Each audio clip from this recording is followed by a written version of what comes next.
Hey, what's up guys? If you're using one of these 500W brushless DC motors, spindles, you should know this trick. Just bear with me. This is the original controller that comes with that brushless spindle. And it says here 24 to 50 volts. This is a 24 volt power supply. And I'm going to connect it. As you can see here, it's 24 volt, and we'll see what it does with 24 volts. So it is connected now, and we're spinning it at max RPM.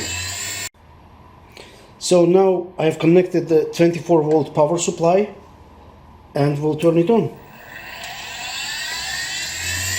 This is the adjustment. I will put it, as you can see, it is on maximum RPM. Let's measure how much RPM it gives us.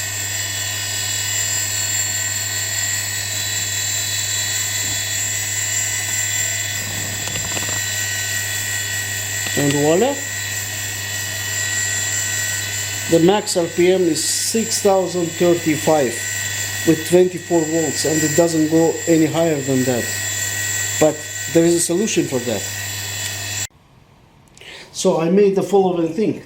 This is a variable transformer, regular bridge rectifier, and the same connector that we had on the previous setup. I will connect it and I will show you what's going on.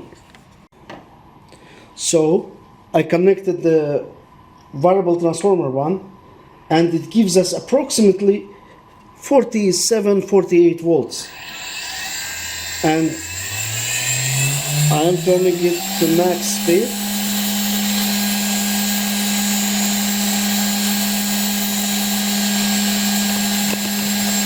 And voila, it's 12,200 RPM approximately.